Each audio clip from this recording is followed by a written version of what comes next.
नमस्कार। ANB news में आपका बहुत बहुत स्वागत है। मैं हूं नवीन पांडे। महाराष्ट्र में विधानसभा चुनाव को लेकर सियासी हलचल धीरे धीरे बढ़ती जा रही है। राज्य के दोनों गठबंधन अपने अपने तरीके से जनाधार को मजबूत करने में जुटे हुए हैं। नवंबर में होने वाले चुनावों से पहले विपक्षी गठबंधन महाविकास अघाड़ी ने आज सड़क पर उतरकर जोरदार धरना प्रदर्शन किया। बदलापुर में बच्चों के साथ छेड़छाड़ की घटना को लेकर उद्धव ठाकरे और शरद पवार की अगुवाई में विपक्ष सड़कों पर उतरा और जोरदार आंदोलन का ऐलान किया। उधर एकनाथ शिंदे सरकार का दावा है महिला सुरक्षा पर किसी भी तरह की लापरवाही बर्दाश्त नहीं की जाती है और विपक्ष केवल मुद्दा बनाने के लिए सड़कों पर उतरा है। इससे पहले हाईकोर्ट ने महाराष्ट्र बंद के आह्वान पर रोक लगा दी थी तो शरद पवार ने आगे बढ़कर बात मान ली, लेकिन आज मुंह पर काली पट्टी बांधकर प्रदर्शन में जरूर शामिल हुए। इसी तरह 83 साल के शरद पवार इस बात पर हैरान हैं उन्हें बिना मांगे जेट पे सुरक्षा क्यों मुहैया कराई गई है। चुनावी मुद्दों की बात करें तो महिला सुरक्षा के साथ ही महंगाई, बेरोजगारी और करप्शन से लोग निजात चाहते हैं और सीएम एकनाथ शिंदे का दावा है सरकार की लोकप्रियता बढ़ी है। उधर उद्धव ठाकरे चाहते हैं लोकसभा में जिस तरह कांग्रेस को लीड करने का मौका दिया गया उसी तरह विधानसभा में पूर्व सीएम होने के नाते उनको सीएम फेस बनाया जाए, लेकिन शरद पवार और नाना पटोले दोनों इस पर राजी नहीं हैं। तो बड़ा सवाल यह है कि सीट बंटवारे में पेच क्यों फंस रहा है और कितना जोरदार घमासान होना है, विपक्ष कितना तैयार है। इन सब मुद्दों पर चर्चा करेंगे। हमारे साथ कुछ खास मेहमान जुड़े होंगे, उनके पास चलेंगे। उससे पहले देख लेते हैं क्या कुछ कहा जा रहा है। हम आंदोलन इसलिए करेंगे छत्रपति शिवाजी महाराज जो नराधम है ऐसे जो लोग करते थे उनके लिए जो फांसी की शिक्षा नहीं तो शिरच्छेद करते थे, ऐसी सजा अब भी होनी चाहिए। और हमको 1,500 नहीं चाहिए, हमको लाड़की बहन योजना नहीं चाहिए, हमको जो नराधम है उसको फांसी चाहिए। यही हम सब लोग जो महिला है हम लोग यही बोल रहे हैं। मुझे ऐसा लगता है कि जिस तरीके की घटनाएं इस महाराष्ट्र में और पूरे देश में हो रही है वो बहुत ही दर्दनाक है, बहुत ही खौफनाक है। आप अगर देख सकते हो तो यहाँ पर महिलाएं, पुरुष, हमारे सभी पदाधिकारी और ठाणेकर जनता यहाँ पर आई हुई है ये बताने के लिए और राज्य सरकार की आंखें खोलने के लिए कि हमारे घर की बहू बेटियां ये अगर सुरक्षित नहीं रहेगी, हमारी माँ सुरक्षित नहीं रहेगी तो किस तरीके से आप जो बोल रहे हो, आप जो योजनाएं ला रहे हो, आप रिजर्वेशन की बात करते हो पर प्रोटेक्शन की बात नहीं करते। मुझे ऐसा लगता है कहीं पर तो राज्य सरकार की आंखें खुलनी चाहिए और जिस तरीके का न्याय इन महिलाओं को, इनके बच्चियों को, हमारे माँ को, हमारे भाभी को मिलना चाहिए, हमारे पत्नियों को मिलना चाहिए, वो जरूर मिलना चाहिए। महाराष्ट्र में इस तरीके की दुर्घटनाएं पहले कभी हुई नहीं, पर जिस तरीके से गए 10 दिन में 12 से अधिक घटनाएं इस महाराष्ट्र में हुई वो बहुत ही खौफनाक और दर्दनाक है। तो आज जिस तरह से महाराष्ट्र में जोरदार प्रदर्शन किया विपक्ष ने, बदलापुरी घटना, बदलापुर में बच्चों की छेड़छाड़ घटना हुई थी, कोलकाता की तर्ज पर इसको लेकर पूरे महाराष्ट्र में उबाल देखा जा रहा था। विपक्ष ने गुलों के गुस्से को आवाज देने की कोशिश की है। कई जगह मुंह पर पट्टी बांधकर आज प्रदर्शन किया गया। इससे पहले महाराष्ट्र बंद का आह्वान किया गया था, लेकिन हाईकोर्ट ने कहा कि बंद की जरूरत नहीं है, इसलिए बंद मत करिए। विपक्ष ने उनकी बात मान ली, लेकिन ये जरूर कहा कि हम प्रदर्शन जरूर करेंगे। इन तस्वीरों में आप देख सकते हैं कि विपक्षी नेता टिकट बंटवारे को लेकर लगातार चर्चा कर रहे हैं। उद्धव ठाकरे दिल्ली आए थे और कांग्रेस के बड़े नेताओं से मिले।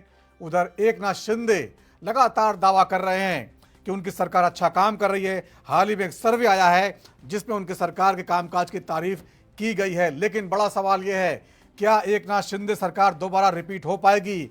जिस तरह से लोकसभा चुनाव में विपक्ष मजबूत साबित हुआ और एनडीए को करारी मात दी, उसके बाद महाराष्ट्र विधानसभा चुनाव में आखिरकार क्या होगा। नवंबर में होने वाले हैं चुनाव।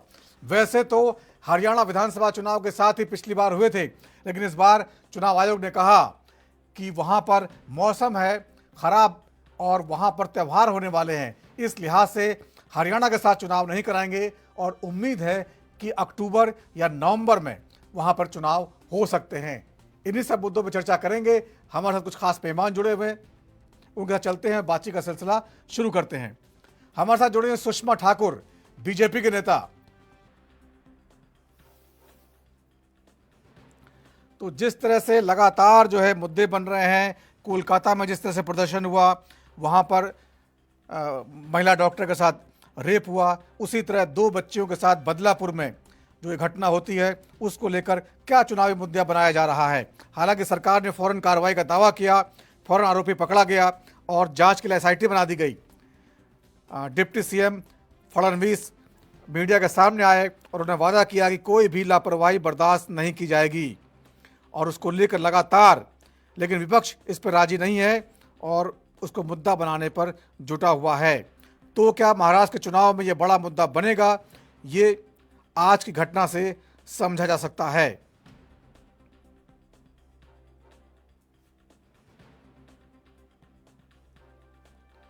इन तस्वीरों में आप देख सकते हैं किस तरह शरद पवार सड़कों पर उतरे और उन्होंने कहा कि एकनाथ शिंदे सरकार महिला सुरक्षा पर ठीक से कदम नहीं उठा पा रही है। शक्ति कानून के बारे में बात की गई। शक्ति कानून जो महिला सुरक्षा को लेकर उद्धव ठाकरे सरकार ने लागू करने की कोशिश की थी, लेकिन राष्ट्रपति ने उस पर अभी तक साइन नहीं किए हैं, इसलिए वो कानून बन नहीं पाया। विपक्ष कह रहा है कि मोदी सरकार नहीं चाहती है कि इतने अच्छे कानून का जो क्रेडिट हो वो विपक्ष की तरफ जाए, इसलिए वो जानबूझकर इसको लागू नहीं कर रही है और डिले कर रही है। इस बीच हाल ही में एक सर्वे आया है टाइम्स नाउ और मैट्रिक्स के सर्वे में बीजेपी को जो राज्य की 288 सीटों में से अगर आज चुनाव होते हैं तो बीजेपी को 95 से 105 सीटों तक मिलने की उम्मीद जाहिर की गई है।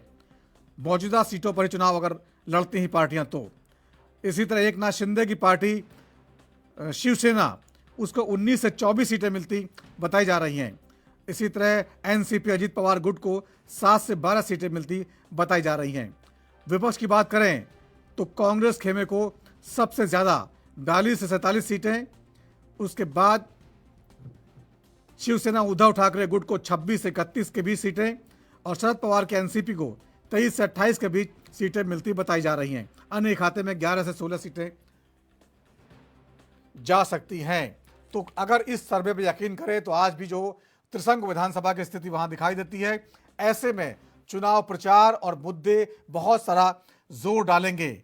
हमारे साथ कुछ खास मेहमान जुड़े हुए, उनके पास चलते हैं और बातचीत का सिलसिला आगे बढ़ाते हैं। हमारे साथ सुषमा ठाकुर है, नेता बीजेपी का, आपका बहुत बहुत स्वागत है सुषमा जी। रतन तिवारी साहब है, नेता कांग्रेस का, आपका बहुत बहुत स्वागत है। डॉक्टर इंदुकांत दीक्षित जी हैं, वरिष्ठ पत्रकार, आपका बहुत बहुत स्वागत है। गुलाब चंद दुबे साहब हैं, प्रवक्ता शिवसेना के, आपका बहुत बहुत स्वागत है। सबसे पहले रतन तिवारी साहब आपके पास आना चाहूंगा। जिस तरह से आज जोरदार प्रदर्शन किया आप लोगों ने बदलापुरी घटना को लेकर महाराष्ट्र में, क्या वहां पर इसको चुनावी मुद्दा बनाने की तैयारी है? रतन तिवारी साहब, आवाज आ रही है आपको? जी जी आ रही है। बदलापुरी घटना पर सरकार कहती है कि हमने कार्रवाई कर दी है, एसआईटी बना दी है, जो आरोपी है वो पकड़ा गया है और एसआईटी की रिपोर्ट आते ही हम उस पर और कड़ा एक्शन लेंगे। अब इसको मुद्दा बनाने की जरूरत नहीं है। लेकिन विपक्ष ने पहले महाराष्ट्र बंद का आह्वान दिया, हाईकोर्ट ने उसको रोक दिया, तो आप लोगों ने आज जोरदार प्रदर्शन किया। शरद पवार भी सड़क पर थे 83 साल की उम्र में और उद्धव ठाकरे भी थे। क्या ये चुनावी मुद्दा बनने जा रहा है? सबसे पहले नवीन भाई आपका नमस्कार करता हूँ जी। देखिए, महाराष्ट्र के अंदर भारतीय जनता पार्टी की एनडीए की सरकार चल रही, लेकिन आप देख लीजिए जिस प्रकार यहाँ पे लगातार बच्चियों के साथ बर्बरता हो रही है, उनके साथ रेप जैसे जघन्य अपराध किए जा रहे हैं और ये सरकार सिर्फ हाथ पे हाथ रखकर तमाशा देख रहे हैं। नेता अगर सड़क पे नहीं उतरते तो क्या लगता है कि सरकार जांच का आदेश देती या सरकार कार्रवाई करती? ये जो काला कपड़ा देख रहे हैं मेरे बदन पे, जो पहन के मैं आपके साथ डिबेट कर रहा हूँ, मैं भी आज इसी के ऊपर आज मैं ब्लैक कपड़ा पहन के मैं सरकार के खिलाफ सड़क पे उतरा था। और सरकार अगर देर से आई है, दुरुस्त आई है, मैं स्वागत करता हूँ, लेकिन ऐसे अपराध नहीं होने चाहिए। आज मणिपुर में ऐसे अपराध होते हैं। अपराध कहीं भी हो, ऐसे अपराध नहीं होने चाहिए और सरकार इस पे मजबूती से कार्रवाई करे। ऐसा मैं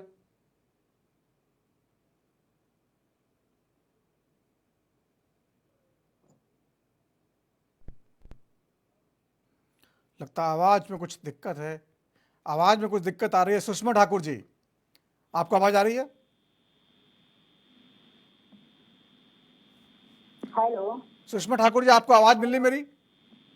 जी नमस्कार नवीन भाई, आवाज आ रही है मुझे? जी जी, सुषमा ठाकुर जी, रतन तिवारी जुड़े हमारे साथ, कह रहे हैं सरकार जो है महिला सुरक्षा पर पूरी तरह फेल हो चुकी है महाराष्ट्र की गठबंधन सरकार, क्या कहिएगा?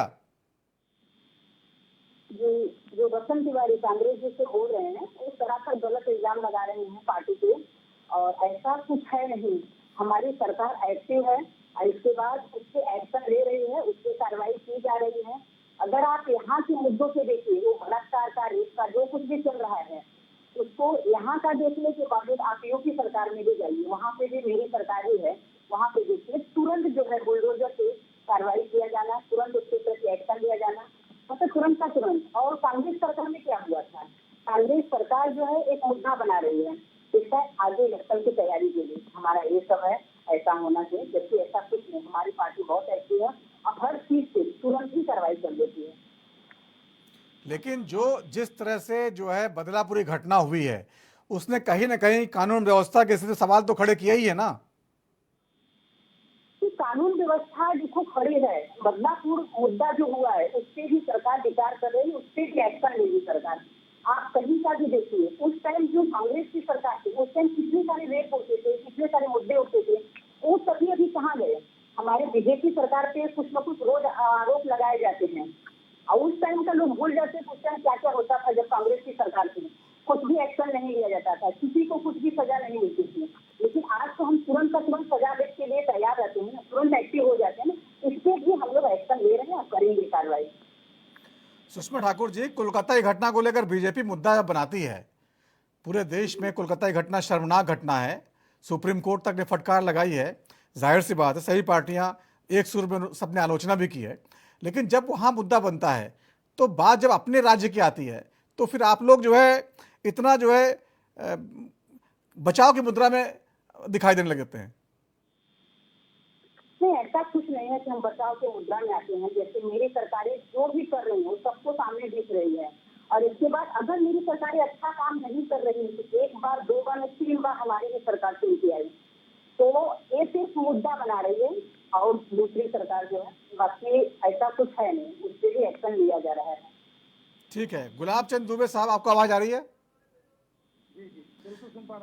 जी, गुलाब चंद दुबे साहब, आप लोग जो है जो सड़कों पर उतरे आज, जो है काली पट्टी बांधी, ये क्या केवल वाकई महिला सुरक्षा का मुद्दा है या आप लोग चुनाव को देखते हुए जो है इसको लेके आपने कहा कि चलो चुनाव आ रहे हैं, कोलकाता में हंगामा हुआ है तो महाराष्ट्र में घटना हुई है तो उसको लेकर सरकार घेर ले जाए?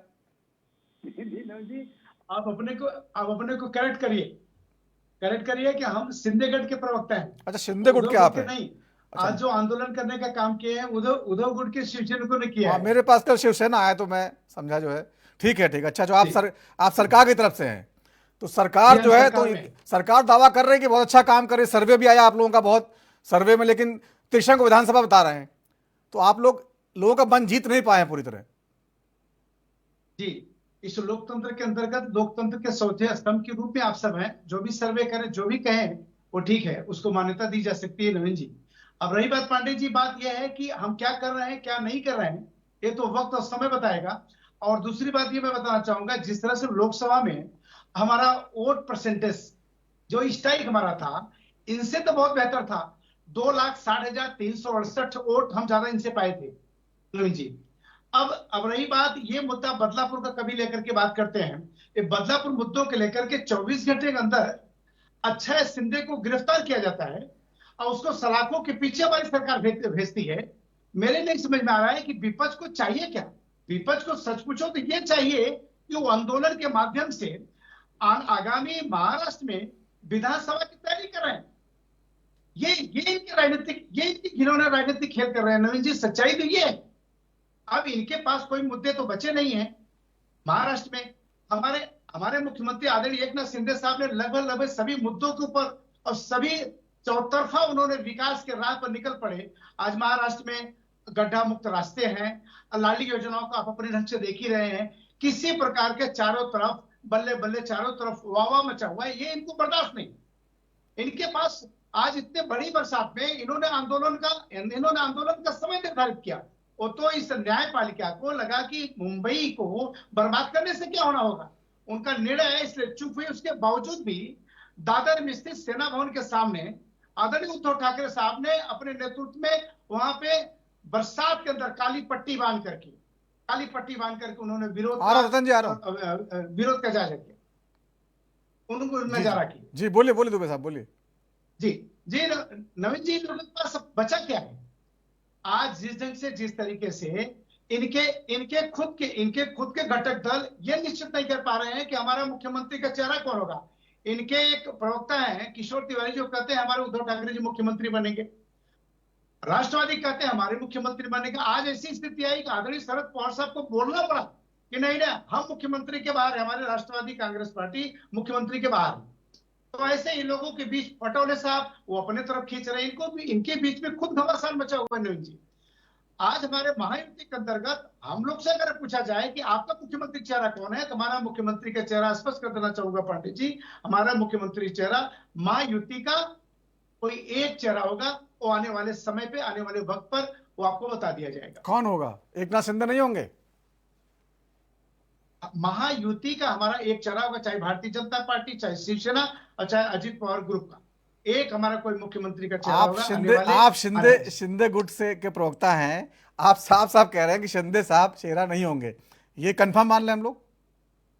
नहीं पंडित जी, ये कैसे कर सकते हैं कोई चेहरा नहीं होंगे? ये कह रहे हैं कि कंफर्म नहीं है अभी शिंदे साहब, ये कह रहे हैं? नहीं बात हम जिस तरह से उनका तकझक आपस में कंट्रोवर्सी मची हुई है मुख्यमंत्री को लेकर के, हमारे महायुति में इस प्रकार का कोई कंट्रोवर्सी नहीं। हम लोगों के बीच में सामंजस्य, संघर्ष, संगठन, संरचना के अंशों को समायोजित कर एकता के माध्यम से आने वाले विधानसभा में हमारी सत्ता स्थापित होने जा रही है, इसमें कोई दो राय नहीं। ठीक है, आपकी बातों से लग गया है कि शिंदे साहब फाइनल नहीं है अभी, ये तो मान लेना हम। नहीं, ये कैसे मान ले रहे हैं आप चीज के? ऐसा मत मानिए आप। कहने मतलब एक जिम्मेदार, एक हम शिवसेना के हम एक प्रवक्ता हैं, प्रवक्ता का दायित्व बनता है चीज के लिए कि किसी मुख्यमंत्री का चेहरा बताने का काम अभी समय वक्त के पहले ये नैतिकता नहीं होती, ये राजनीति नहीं करता और ये कहीं गठबंधन धर्म में भी नहीं करता। ठीक है, इसलिए गठबंधन धर्म का निर्वाह करने के लिए नवीन जी आपको बताना चाहूंगा कि हमारे आदरणीय प्रमोद महाजन जी के बीच में, माननीय बाला साहब ठाकरे के बीच में, श्रद्धेय श्री अटल बिहारी वाजपेयी के बीच में 27 वर्षों तक महाराष्ट्र में गठबंधन चला भारतीय जनता पार्टी शिवसेना का। कभी भी मुख्यमंत्री को लेकर के कभी इस ढंग से कभी उठापटक नहीं हुआ। जिस तरह से ये लोग घिनौना और राजनीति कर रहे हैं बदलापुर को मुद्दों को लेकर के, रोड पर उतर करके, मैं नवीन जी मैं ये पूछना चाहता हूँ चाहते क्या है? आरोपी अंदर, खिलाफ उसके कार्रवाई हो रही है, एसआईटी जांच के लिए एसआईटी हमारी गठित कर दी गई है। क्या चाहिए इनको? किस बात का आंदोलन? रतन तिवारी जी काले कपड़े पहन के आए, आप देखिए, आप काले कपड़े पहन के। ठीक है, रतन तिवारी जी अगर काले कपड़े पहन करके आए हैं तो हम समझ रहा हूँ कि काला कपड़ा उनके शरीर पे बहुत अच्छा लग रहा है, उनका आभा मंडल बहुत सुंदर है। और रही बात कांग्रेस की बात, तो कांग्रेसी की तो सोच वर्तमान में यही हो गया है नवीन जी कि कभी श्रद्धेय महात्मा गांधी और गांधी परिवार, श्रीमती इंदिरा गांधी, इनका अपनी खनक थी, देश प्रेम था।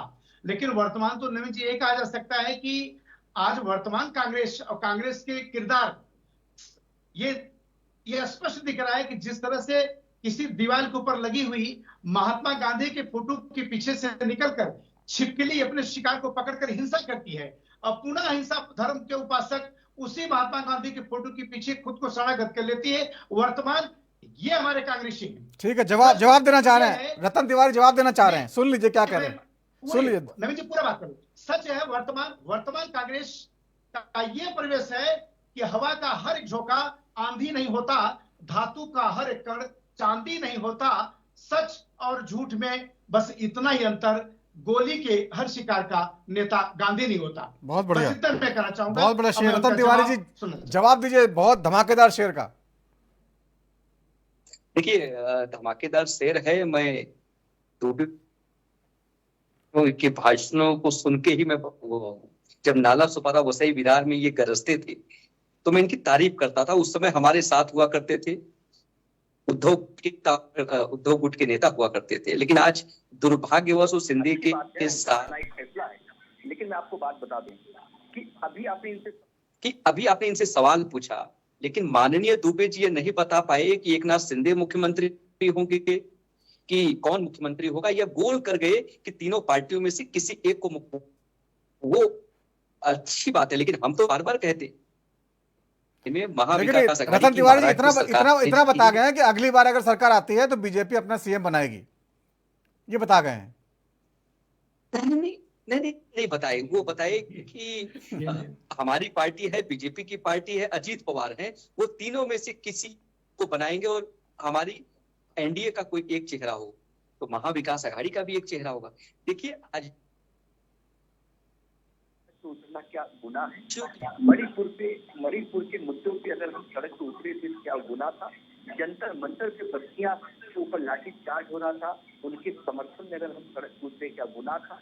उन्नाव में कुलदीप सेंगर भाजपा का विधायक बलात्कार किया, उसके खिलाफ अगर हम सड़क पे उतरे गुनाह था। हाथरस में अगर बच्ची के साथ जघन्य अपराध हुआ, उसके खिलाफ, उसके समर्थन में हम सड़क पे उतरे क्या गुनाह था?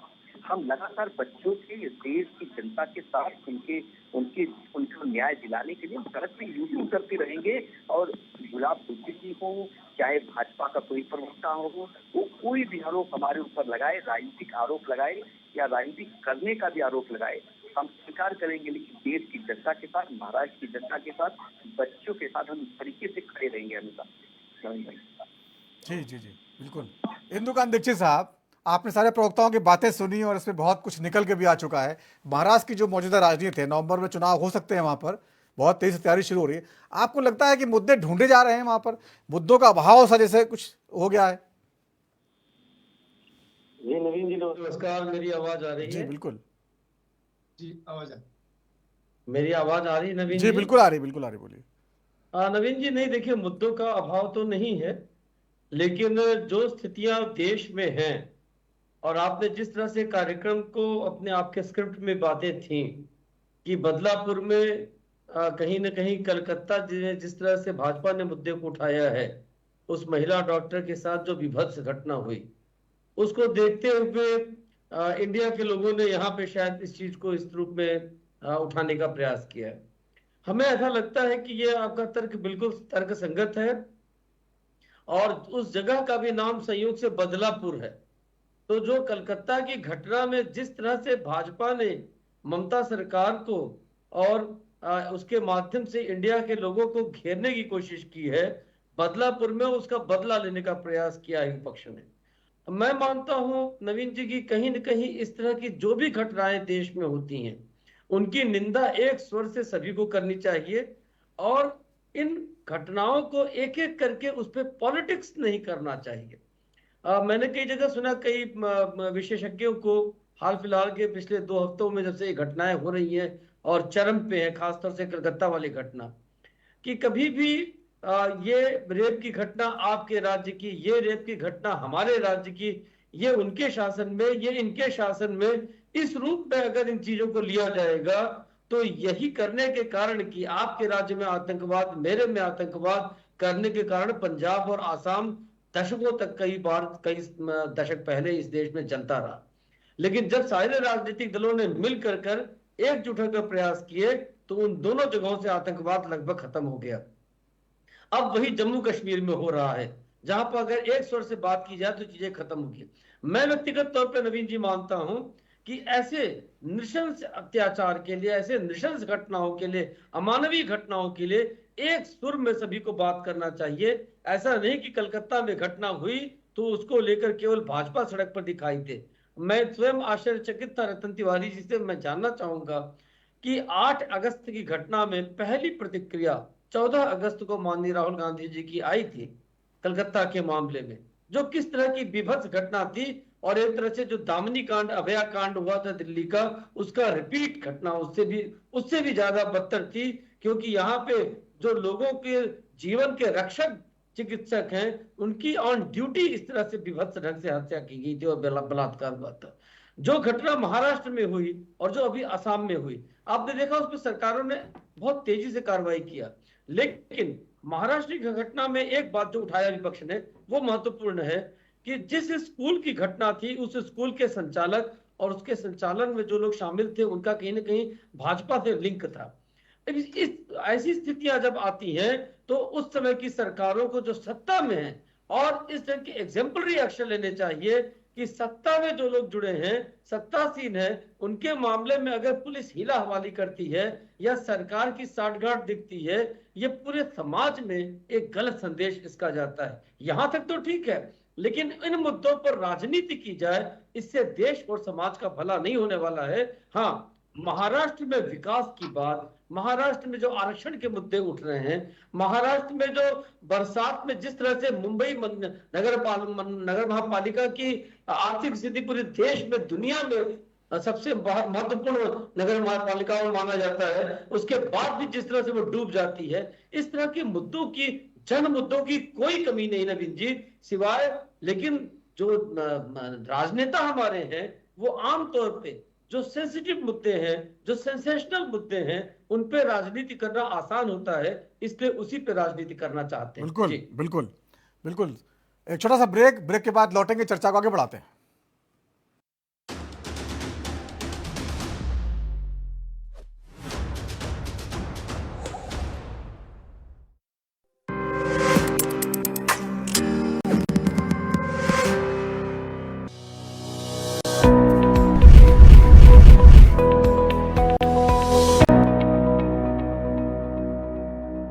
उत्तर प्रदेश की राजधानी लखनऊ से मैं जितेंद्र सिंह। हिमाचल की राजधानी शिमला से ANB न्यूज के लिए मैं टीना ठाकुर। छत्तीसगढ़ की राजधानी रायपुर से मैं अखिलेश तिवारी।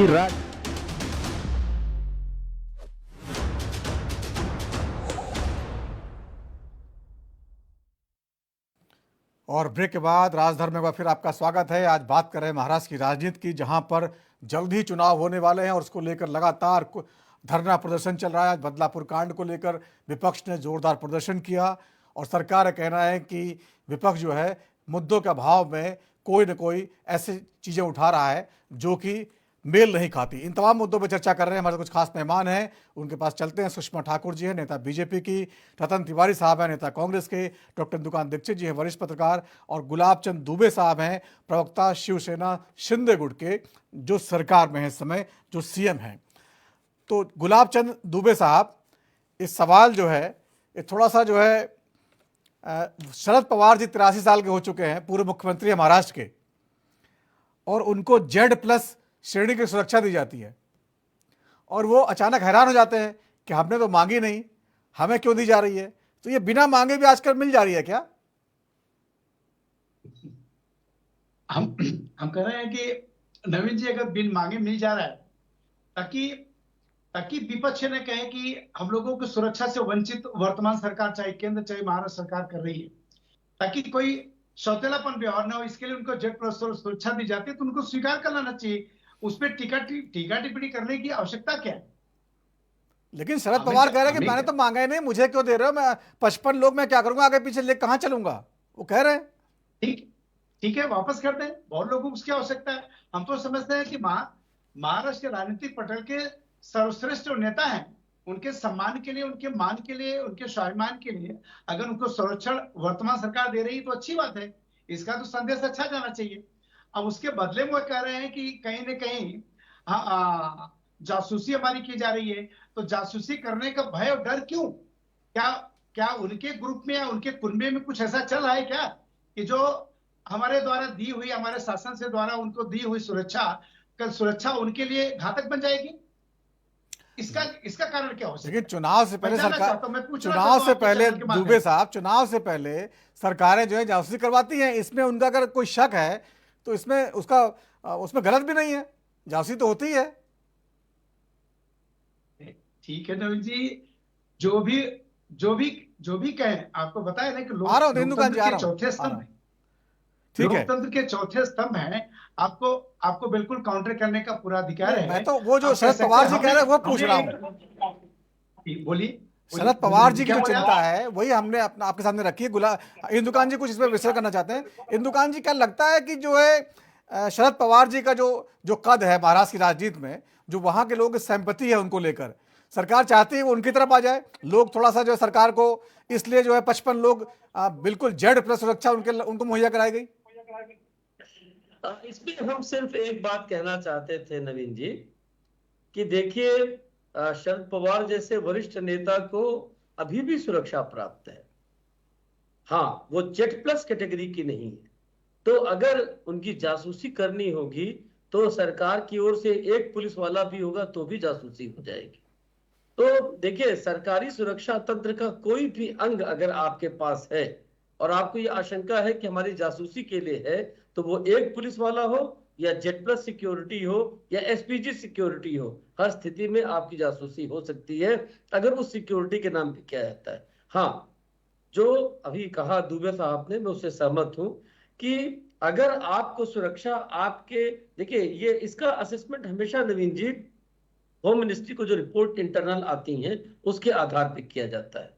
हाँ, इसको लेके बहुत से लोग बहुत सरकारों में राजनीति करते रहे हैं, लेकिन होम मिनिस्ट्री को जो खुफिया रिपोर्ट आती है उसका असेसमेंट करके टाइम टू टाइम जो टॉप लीडरशिप होती है, टॉप अधिकारी होते हैं, टॉप साइंटिस्ट होते हैं, उनकी सुरक्षा का रिव्यू कर करके उनकी सुरक्षा व्यवस्था को अपग्रेड या डिग्रेड किया जाता है। तो निश्चित तौर पर मैं मानता हूं कि इसमें कोई पॉलिटिक्स के बजाय उनकी सुरक्षा चुनाव की दृष्टि में शायद और महत्वपूर्ण है, इसलिए सरकार ने ऐसा फैसला किया होगा।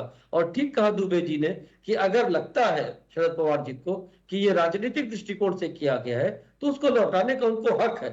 अब इसके बाद क्या होगा कि अगर चुनाव के समय में कहीं कोई रिस्क होता है, कुछ होता है, तो उसको कोई बड़ा मुद्दा विपक्ष नहीं बना पाएगा। जी चेतन तिवारी साहब, क्या दिक्कत है आप लोगों को? अगर और सुरक्षा मिल रही तो क्यों, दिक्कत क्या है?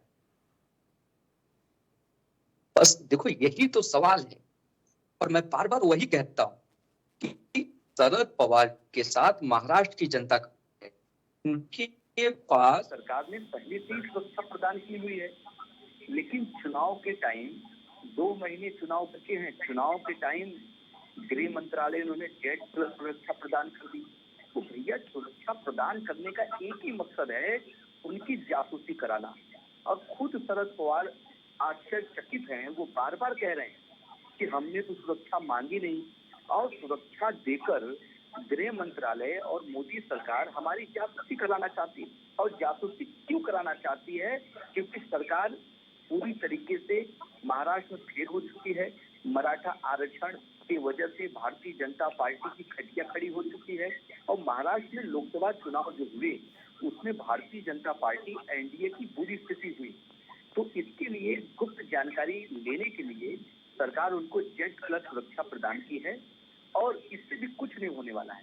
शरद पवार जी बचे हुए खिलाड़ी हैं और सुरक्षा उन्हें मिली है, वो अपने सूझबूझ के साथ आगे बढ़ेंगे, लेकिन सुरक्षा की मुझे ऐसा लगता है कोई जरूरत नहीं थी नवीन भाई। लेकिन रतन तिवारी जी कह तो रहे हैं अगर नहीं चाहिए तो वापस भी तो कर सकते हैं, और वापस तो की नहीं उन्होंने। कहा 55 लोग हम कहाँ रखेंगे, क्या करेंगे, कहाँ लेके चलेंगे, लेकिन वापस नहीं कर रहे हैं। ठीक है, वो शरद पवार जी उनको बड़े नेता हैं, वो इस पर विचार करेंगे। मुझे लगता है वो पत्र भी लिखेंगे केंद्र सरकार को। और इंदुकांत जी की सुना होगा आपने, वो कह रहे हैं कि भाई जासूसी वाला मुद्दा कहाँ है, वो तो 2 लोग भी कर सकते जासूसी, उसमें 55 लोग दे दिए तो जासूसी वाली क्या बात है? देखिए, यही तो बात है। मैं तो कहना चाहता हूँ, राहुल गांधी जी और श्रीमती प्रियंका गांधी की एसपीजी सुरक्षा इस सरकार ने छीनी है। जिनके को सबसे ज्यादा खतरा है, उनके परिवार के लोगों को मारा गया है, लेकिन जिसे सुरक्षा चाहिए उसे आप सुरक्षा नहीं देते हैं, सुरक्षा छीनने का काम करते हैं। और जिसे ऑलरेडी महाराष्ट्र की सरकार ने सुरक्षा प्रदान की हुई है उन्हें और सुरक्षा दे रहे हैं। तो कहीं न कहीं ये राजनीति और चाल चेहरा चरित्र देश की जनता के सामने आ चुका है। जनता समझ चुकी है कि भारतीय जनता पार्टी किस स्तर पर गिरकर राजनीति कर सकती है। सुषमा ठाकुर जी, बीजेपी का फैसला है, चूंकि केंद्र में आपकी सरकार है और फैसला भी केंद्र का है, तो जब वो नहीं चाह रहे हैं फिर आप लोग उनको क्यों दे रहे हैं? क्या आप लोगों को लगता है कि शरद पवार के नाम पे जो लोग महाराष्ट्र जनता जो है अभी भी थोड़ा सा सपोर्ट करती है, उनका समर्थन आपको मिल जाए? क्योंकि जासूसी वाली बात तो उतनी मजबूत नहीं है।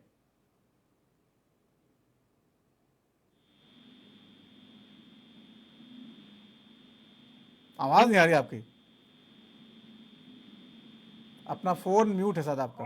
हाँ बोलिए। हेलो हाँ अरे बोलिए। तो क्या है, कांग्रेस और इंडिया गठबंधन मिलकर कुछ भी इल्जाम सरकार पे लगा रही है, बीजेपी सरकार पे, जो कि बिल्कुल ठीक नहीं है, जायज नहीं है। वो ऐसा लगाना नहीं चाहिए। कभी क्या है, कलकत्ता का मुद्दा ला करके लोग रख दिए हैं, कभी बदलापुर का मुद्दा लाकर रख दिए हैं। मतलब कुछ न कुछ इसको मुद्दा चाहिए फिर जो है हमारी सरकार से लांछन लगाने के लिए। अगर हमारी सरकार में इतनी सारी अवगुणे हैं, एक बार नहीं, ये 3 बार क्यों किया और इस बार भी मेरी ही सरकार बनेगी, ऐसा दावा करती, क्योंकि हम उसने काम किए हैं और कर रहे हैं। और इसके बाद जो कोई भी मुद्दा उठाइए, राम मंदिर का मुद्दा उठाइए, उतने दिन तक राम मंदिर का कहाँ था? क्या कुछ उभर के आए? कोई सामने आया? किसी ने बनवाए? वो हमारा जीता जाता एकदम पूरा साबुत है। इसके बाद कोई भी कार्रवाई हुई, उससे पहले सरकार कहाँ थी? जब रेप होते थे, बलात्कार होते थे, कुछ नहीं किया जाता था, कोई एक्शन नहीं लिया जाता था। आखिर में हम भी एक महिला है, महिलाओं को लेकर जब बात उठती है ना, तो मुझे भी बहुत तकलीफ होती है, क्योंकि इसके नाम से राजनीति किया जाता है और राजनीति नहीं होनी चाहिए। इसको ना सबको, कांग्रेस, एनडीए, सबको मिलकर के सरकार से बात करनी चाहिए, इसके साथ में खड़े होकर के एक्शन लेना चाहिए, न कि इसके राजनीति को सत्य सोचनी चाहिए। ये लोग सीधा सीधा जो है सुषमा जी, उद्धव गुट के लोग कह रहे हैं शक्ति कानून पास किया था उन्होंने, जो महिला सुरक्षा को लेकर बहुत मजबूत कानून बनाया गया था, और उस कानून को जो है केंद्र सरकार ने पास होने दिया नहीं, राष्ट्रपति के हस्ताक्षर होने हैं, उसके बाद वो लागू हो जाता। तो ये जो इल्जाम आज भी लगाया गया बार बार, शक्ति कानून क्यों नहीं पास कर रहे हैं आप लोग? सबसे जैसे कार्रवाई हो रही है वैसे उस पर भी कार्रवाई होगी। हाँ, थोड़ा किसी चीज में टाइम लग रहा है, तो उसमें क्या लग रहा है, इन लोगों को कुछ न कुछ मुद्दा उठा करके नहीं, कुछ पिछला नहीं उठाएंगे, अच्छी चीजें तो नहीं उठाएंगे, जो हमारी थोड़ी सी कहीं पे लेट हो रहा है उसी को सामने रख करके एक पॉलिटिक्स खेल रहे हैं, बाकी कुछ नहीं। उस पर भी हम लोग लगे हुए हैं और उसको भी करेंगे। लेकिन लोकसभा चुनाव में जिस तरह से खराब नतीजे मिले एनडीए को, अब आप कह सकते हैं कि लोकसभा और विधानसभा के मुद्दे अलग होते हैं, लेकिन चुनाव में आप लोगों की हार तो महाराष्ट्र में हुई थी और विपक्ष की वहां पर जीत 30 सीटें विपक्ष ले गया था, वहां पर आपको कल 17 मिली थी 48 में से, बहुत बड़ा अंतर था, तकरीबन आधे का अंतर था। तो क्या आपको लगता है इतने कम समय में लोगों का मिजाज बदल गया होगा, विधानसभा में दोबारा फिर आप लोगों को वोट कर देंगे वो? जी, एकदम बदल चुका है। हमारे काम ऐसे हैं, हमारे सभी जो है लोग कार्यकर्ता एकदम जमीन से जुड़े हुए हैं, रोज एक्टिव हो, किसी भी 24 घंटे काम कर रहे हैं और हमारी ही शिकायतें। प्रथम तिवारी साहब, जी जी बोलिए, बात पूरी कर लीजिए। सुषमा जी बात पूरी कर लीजिए अपनी। जी, क्योंकि राम मंदिर आप देख ही रहे हैं, राम मंदिर का मुद्दा है, उसको जैसा कि मैं पहले बोली थी, फिर से मैं वापस बोलना चाहती हूँ, इससे पहले उससे कुछ किया गया था, कुछ भी नहीं किया गया था। जितनी भी धाराएं लगी हुई है, जितनी भी धाराओं का बात हुआ था, कांग्रेस पार्टी नहीं थी क्या? राम मंदिर का मुद्दा तो अयोध्या में नहीं चला आपका, तो बाकी देश में क्या चलेगा? रतन तिवारी साहब, महाराष्ट्र की सियासत में अगर बात की जाए तो लोकसभा चुनाव के जो नतीजे आप लोगों को अच्छे मिले थे, क्या उसको रिपीट कर पाएंगे आप लोग? हालांकि दोनों के मुद्दे अलग अलग होते हैं, इसलिए मैं पूछ रहा हूँ। देखिए नवीन भाई, महाराष्ट्र में आपने देखा कि यही भारतीय जनता पार्टी है, पूरे देश में 400 पार का आंकड़ा बता रही थी, लेकिन 400 पार का आंकड़ा बताते बताते वो 240 पे आके रुक गई। और महाराष्ट्र की अगर बात की जाए तो महाराष्ट्र में इन लोगों ने शिवसेना को तोड़ दिया, शरद पवार की एनसीपी को तोड़ दिया, और दो धड़ा करने के बाद भी ये चुनाव लड़े। अपने साथ अजीत पवार को मिला लिए, अपने साथ एकनाथ शिंदे जी को मिला लिए, उसके बावजूद भी महाराष्ट्र की जनता ने इन्हें नष्ट नाबूद कर दिया। इन्हें ये दिखा दिया कि महाराष्ट्र गद्दारों को कभी माफ नहीं करता। यह छत्रपति शिवाजी महाराज की धरती है, यहाँ गद्दारों को सबक सिखाया जाता है। तो महाराष्ट्र की जनता ने जिस प्रकार लोकसभा में महाविकास आघाड़ी को, इंडिया अलायंस को जन समर्थन दिया है, इसी प्रकार आप देखना महाराष्ट्र में विधानसभा चुनाव का, महाराष्ट्र के विधानसभा चुनाव में भी वही सब देखने को मिलेगा। और नवीन भाई, मैं बड़ी बात करने जा रहा हूँ, थाने से आते हैं एकनाथ शिंदे जी, मैं दावे के साथ कहता हूँ, दुबे जी उनके प्रवक्ता बैठे हैं, इस बार एकनाथ शिंदे जी भी चुनाव जाएंगे, क्योंकि महाराष्ट्र जो है स्वाभिमान और स्वाभिमानों की भूमि रही है, इस छत्रपति शिवाजी महाराज की भूमि रही है। इस बार देख लेना, थाने से एकनाथ शिंदे जी भी चुनाव हारेंगे। एकनाथ शिंदे चुनाव हारेंगे, ये तो चलो आपका आकलन है, लेकिन सरकार तो ऐसा इसका नहीं मानती। गुलाब चंद जी कहिएगा, एकनाथ शिंदे को हरवा रहे हैं ये? जी नवीन जी, हमारे छोटे भाई तिवारी जी ने जिस ढंग से अपने आंकड़ों को बताया कि महाराष्ट्र का यह पार्श्वभूमि है, छत्रपति शिवाजी महाराज ये धरती है, यहाँ पे गद्दारों को दमन कर दिया जाता है, गद्दारों को गाड़ दिया जाता है। रतन जी, मैं आपसे पूछना चाहता हूँ, उस इतिहास को भूल गए क्या? पिछले कालखंड में यही आदरणीय शरद पवार साहब आपके छाती पे लात मार करके निकल करके राष्ट्रवादी कांग्रेस का निर्माण किया था, स्थापना किए थे, उसे क्या कहेंगे? आपके भाषा में क्या कहा जाएगा? वफादार की और कुछ। रही बात गद्दार शब्द कहना, ये सब कहना, हमारे परिभाषा के अंदर नवीन पांडे जी नहीं आता। हम एक असंसदीय भाषा का उपयोग नहीं कर सकते।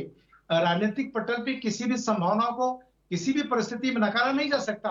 सब कुछ होता है, लेकिन जिस ढंग से हमारे अनुज रतन तिवारी जी गद्दारों की बात कर रहे हैं, सच तो यह है नवीन जी कि हिंदू हृदय सम्राट माननीय बाला साहब ठाकरे, हमारे छोटे भाई रतन तिवारी जिस पार्टी से संबंध रखते हैं, उस पार्टी के लिए खुले मन से कहा था कि जिस दिन मुझे इन कांग्रेस से हाथ मिलाने की नौबत आएगी, उस दिन मैं अपना राजनीतिक दरवाजा बंद करके दुकान बंद कर दूंगा। मैं कभी इनसे मेरे मेल नहीं हो सकते। और इन्हीं की आदरणीय श्री सोनिया गांधी जी को क्या क्या शब्दों में कहा वो मैं नहीं कब्ज करता हूं। जिसके बारे में अभी आदरणीय शरद पवार साहब के बारे में, सुरक्षा के बारे में, उनके जिस से प्रशंसा कर रहे हैं, स्तुति कर रहे हैं, उन्हीं की मैं बात करता हूं। सब कुछ उन्होंने किया। तो बातें गौरतलब हो चीज के लिए कि किसी को गद्दार कर देना या किसी के बारे में कर देना। अरे इतनी बड़ी लोकप्रियता अगर आप लोगों की थी महाविकास आघाड़ी की, आप देखिए हमारे महायुति का, विशेष करके शिवसेना सिंधेगढ़ का जो स्ट्राइक रेट आया है, आप देखिए 2,68,630 वोट हम उनसे आगे उद्धव जी ठाकरे से। सच तो है चीज के लिए कि बेवफाई या जो शब्द आप कह रहे हैं, क्या उन्होंने गद्दारी, क्या वर्ड कहा, माननीय बाला साहब ठाकरे के विचारों से गद्दारी वो लोगों ने किया है। हम लोगों ने तो बगावत किया है, और बगावत आवश्यकता पड़ी तो महाराष्ट्र के सुखद समृद्धि के लिए फिर करेंगे। सच तो है आदरणीय एकनाथ शिंदे साहब, नवीन पांडे जी, एक संदेश छोड़िए कि किसी हकदार के हक को मिटा देना बगावत है, तो समझ लेना हम सब वाकई में बागी हैं। बगावत काम है मेरा, मर मिटेंगे निज हक के लिए, यही पैगाम है मेरा।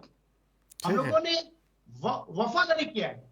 हम लोगों ने माननीय बाला साहब ठाकरे शिवसेना की विरासत को बचाने का काम किया है, और हिंदुत्व मेरा श्वास है। हिंदुत्व के पथ पर चलते चलते मेरा अंतिम श्वास होगा। ये क्या आज के दिन में आपके उद्धव ठाकरे साहब कह सकते हैं? अभी अभी बांग्लादेश में जो कुछ हुआ, इनके मुंह में पट्टी बन गई, इनके मुंह में इनको दही जम गया। ये लोग को एक शब्द नहीं निकले। वहां भी हिंदू के ऊपर तांडव नृत्य हुआ नवीन जी, एक शब्द इनके लोग बोलने को तैयार नहीं। आर्टिकल 370 35 से हटने के बाद इनका कपिल सिब्बल रिट पिटीशन करते हैं सुप्रीम कोर्ट में। ये क्या देश की बात कर रहे हैं कि अरे ये लोग तो हमेशा वही बात है कि जमीन पे रह के ये लोग पलकों में क्या करते हैं, कटा के उंगली शहीदों में नाम करते हैं। ये इनकी आदत होती है।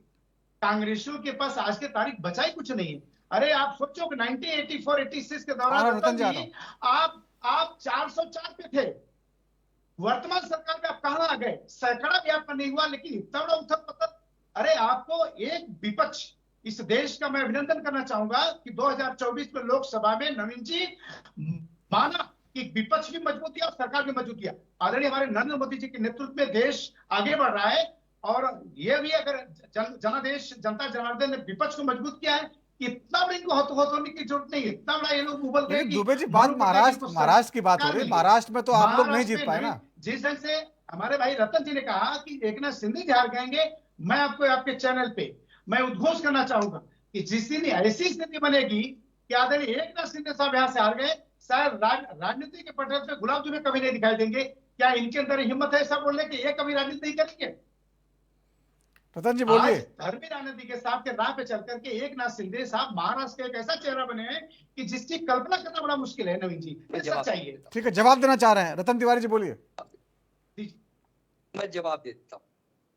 देखिए, दुबे जी एक अच्छे प्रवक्ता है, मजे हुए, मैं उनका रिस्पेक्ट शुरू से करता हूँ, लेकिन क्या ये बता सकते हैं कि जब महाविकास आघाड़ी की सरकार महाराष्ट्र में स्थापित हुई थी और उद्धव जी मुख्यमंत्री बने थे, तो क्या एकनाथ शिंदे जी 2.5 साल तक उनके साथ नगर विकास मंत्रालय संभाल क्यों रहे थे? क्या उस समय हिंदुत्व की याद उनको नहीं आ रही थी? उस समय क्या मलाई खाने के लिए या मलाई काटने के लिए वो सरकार में हिस्सेदार थे? जब उनके और उनके सहयोगियों के ऊपर, चाहे प्रताप सरनाईक हो या अन्य लोग हो, जो उनके ऊपर ईडी सीबीआई की जांच चलने लगी, उस डर से उन्होंने महाविकास आघाड़ी से अलग होकर भारतीय जनता पार्टी के साथ जाकर मुख्यमंत्री बनकर सरकार चला रहे हैं। अच्छी बात है, लेकिन इन्होंने कहा कि अगर ऐसी नौबत आएगी क्या बता सकते हैं? देखिए, राजनीति संभावनाओं का खेल है, मैं मानता हूँ इस चीज को, लेकिन राजनीति में आप जैसे अमेठी में एक चपरासी कह रहे थे कि एक चपरासी चुनाव लड़ रहा है स्मृति ईरानी के सामने, वह चपरासी ने स्मृति ईरानी को चुनाव हराकर, एक छोटा सा कार्यकर्ता स्मृति ईरानी को चुनाव हराकर घर पे बैठाने का काम किया। देश की जनता से बड़ा कोई नहीं होता दुबे जी। देश की जनता, महाराष्ट्र की जनता और थाने की जनता ने संकल्प लिया है, और आप देख लेना आने वाले समय में जनता इतिहास बदलेगी और जनता ही सबक दिखाएगी, क्योंकि छत्रपति शिवाजी महाराज की जो धरती है, इस धरती पे गद्दारों को कभी माफ नहीं किया जाता। आप बार बार गद्दार कह रहे हैं। सुषमा ठाकुर जी कुछ कहना चाहती हैं। सुषमा जी बोलिए। कांग्रेस पार्टी से जो रतन तिवारी जी इल्जाम लगा रहे हैं, गद्दार बोल रहे हैं, ये बिल्कुल शोभा नहीं दे रही है। ऐसा इनको इस शब्द का इस्तेमाल नहीं करना चाहिए। अगर एक गद्दार रहते तो जनता को दिखता। एक बार बार क्यों से नहीं आते मोदी जी? और मोदी जी को नहीं कह रहे हैं, सुषमा जी वो कह रहे हैं जिन्होंने शिवसेना तोड़ी, यानी शिंदे गुट। मतलब इसी पार्टी, मैं समझ रही हूँ, उसी चीज पर मैं जवाब दे रही हूँ कि मतलब किसको कर रहे हैं? इसी पार्टी से रिलेटेड बोल रहे हैं ना। उनका इल्जाम किसको लगाया जा रहा है? इसी पार्टी के लोगों को लगाया जा रहा है। राजनीति किसके राजनीति पे बोल रहे हैं? इसी राजनीति पे बोल रहे हैं ना। तो उनका ये बोलना जायज नहीं। उनको इस तरह के शब्द का इस्तेमाल नहीं करना चाहिए। मतलब गद्दार शब्द किसको बोला जाता है? आप बता दीजिए। और बाकी गुलाब जी जो बोल रहे हैं, मैं उनकी बात से सहमत हूँ। उनकी हर बात करते हैं, क्योंकि इसमें जो पार्टी में चल रहे हैं, जो सत्ता में चल रहे हैं, उनका काम भी बोल रहा है। ठीक है, जितनी भी बातें बोल रहे हैं मुझे एकदम ठीक है, उनसे आप सहमत हैं। ठीक है, ठीक है। इंदुकांत दीक्षित साहब, महाराष्ट्र की राजनीति की बात करें तो जिस तरह से शिवसेना टूटी, और रतन तिवारी जी बता रहे हैं कि 1.5 साल तक आप सरकार में शामिल रहे, उसके बाद कांग्रेस को अछूत बताते हुए और बाला साहब ठाकरे का नाम लेते हुए आप उनसे अलग हो गए। और क्या लगता है आपको, जनता ये तर्क जो है बर्दाश्त कर लेगी, हजम कर लेगी कि जो है आप लोग जिस तरह से कांग्रेस का अछूत बता रहे हो? लोकसभा चुनाव का रिजल्ट हमारे सामने है, ये सब मुद्दे जो है ये अगले चुनाव में नजर डालेंगे। इंदुकांत जी आवाज आ रही है आपको? जी जी, हमसे सवाल है। हाँ, मेरा सवाल सीधा सीधा ये है कि जिस तरह से शिंदे गुट जो है शिवसेना से अलग हुआ, ये कहते हुए कि कांग्रेस साथ हमें नहीं रहना है, क्योंकि बाला साहब ठाकरे को कांग्रेस पसंद नहीं थी, हमेशा उन्होंने विरोध किया, लेकिन 2.5 साल तो सरकार में साथ रहे, और अब जो आगे तो जनता के बीच जो मुद्दे लेके जाते हैं, तो जनता के भी क्या असर पड़ेगा आपको विधानसभा चुनाव में?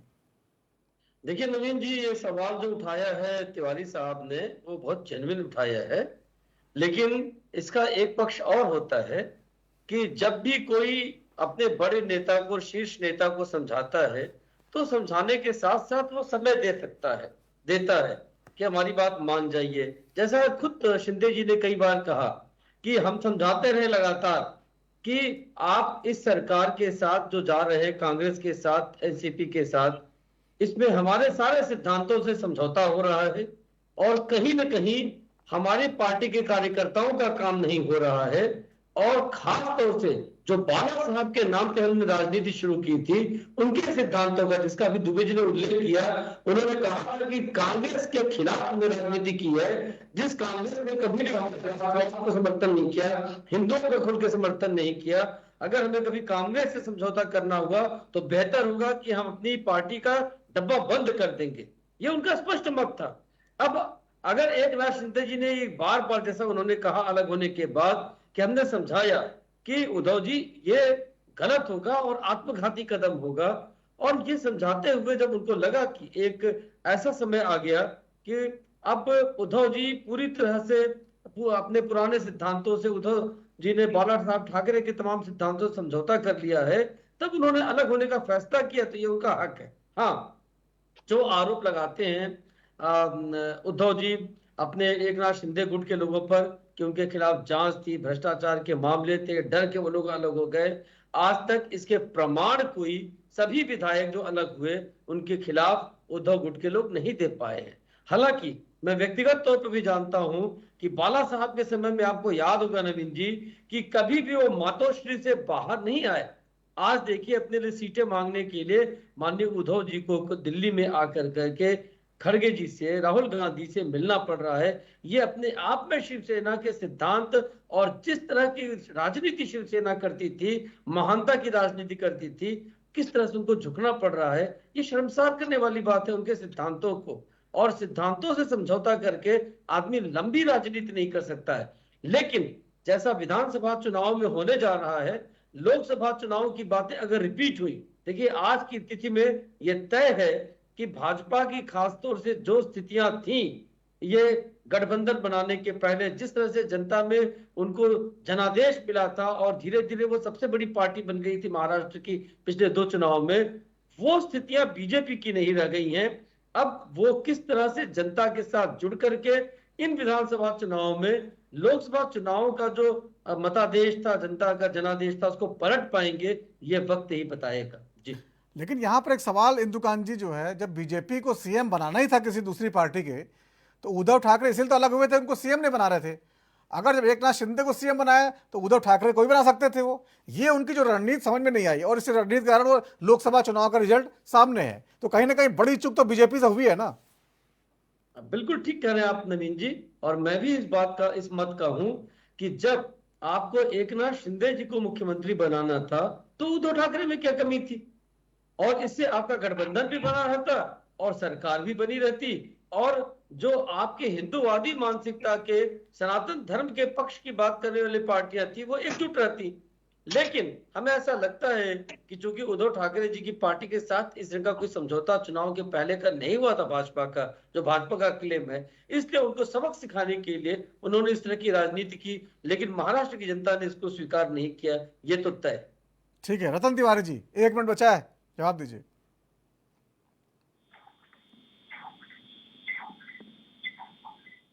रतन तिवारी साहब, आवाज आ रही है आपको?